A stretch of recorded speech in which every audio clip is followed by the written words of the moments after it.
Hello guys! Alright, this week we're going to start talking about graphs. And man, I love graphs, so I'm really disappointed that we actually can't do this together in the classroom. But we'll still try to make it fun at home. The thing that I love about graphs is that they're usually so fun and kind of easy. So let's talk about three main types of graphs. Now, these aren't the only graphs, there are other graphs, but we're going to talk about three in particular.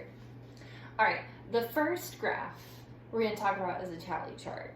Now, also, a little while ago, I actually asked my class a question as a morning poll on Edsby, and I thought it would be a fun question to use because I love food, if you haven't noticed. I love talking about it. Love thinking about it. So we're going to talk about food as a question we're going to use for all of these types of graphs. So the first type of graph that I'm going to use, and it's the most basic one, and it's what I'm going to use to help me with all my other graphs to gather my data, is a tally chart. Now, with a tally chart, I'm always going to have a title, like I will with all of my graphs.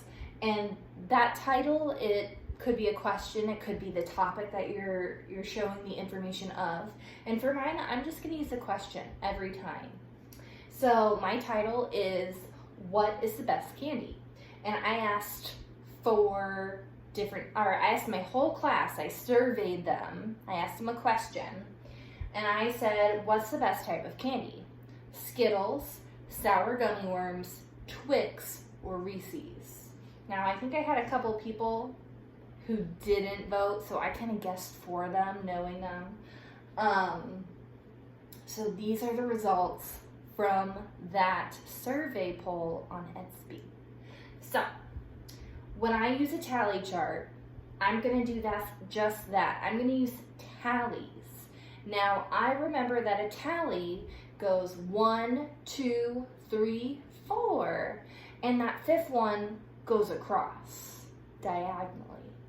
And then I'm going to start again. If I have 6, I'd go 6, 7, 8, 9, and then that 10th one would go across diagonally. So, when I did this survey, I found that Skittles had 5, so I put 1, 2, 3, 4, 5 tally marks. Sour gummy worms had a total of 8 votes, so I put 8 tally marks. Notice 1, 2, 3, 4, 5 diagonal, and then 1, 2, 3. Twix had 2 votes. Poor Twix, they're still delicious. And Reese's had 3 votes. One of those votes was mine. All right. So tally charts are great, they're easy, they're fast. Just make sure that you mark your tally marks properly. That fifth one always goes diagonal. It always goes across like that. That's the number one mistake people make. All right, the next bar graph that I'm going to use, the next graph I'm going to use is a bar graph. And again, I'm using the same question with the same information.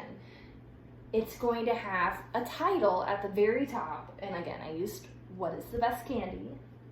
I used the same survey of Skittles, sour gummy worms, Twix, and Reese's. Now, the biggest difference about a bar graph is obviously it's going to show you the information in bars because it looks like a bar. But the next thing is I have information that I have on the bottom and along the side. Now this on the bottom is actually called the x-axis. Oh, that sounds weird. The x-axis is where I have the names of what I've surveyed. So my candy. Well, I actually have to label what all of these are. They're the types of candy.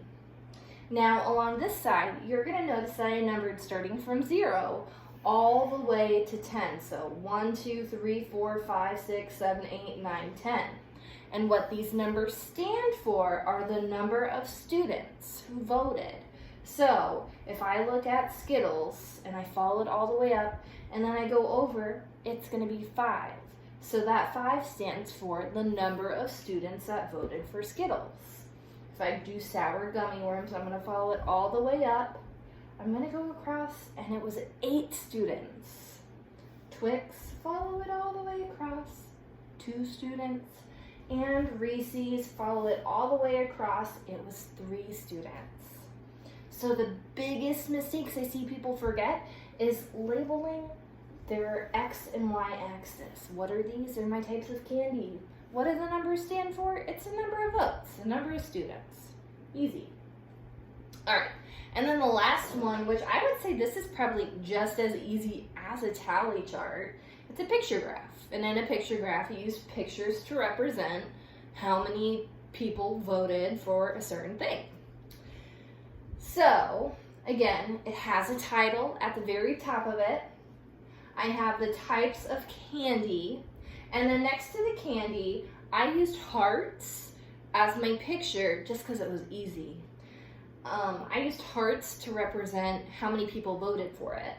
Now, it's important to know that when you do a picture graph, all the pictures have to be the same. I can't do different pictures for each one. It has to be consistent.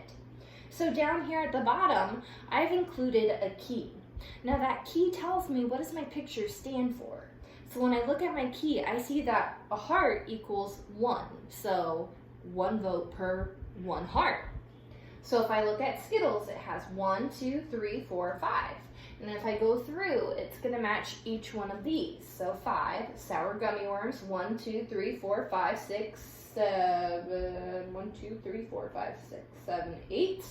8 for sour gummy worms, 2 for Twix, and 3 for Reese's. So these are just a couple different types of graphs and a couple different ways to show your information. Each one is different in its own way, but it's the same information, but I can show it in different ways. All right, guys, enjoy your work this week. Miss you.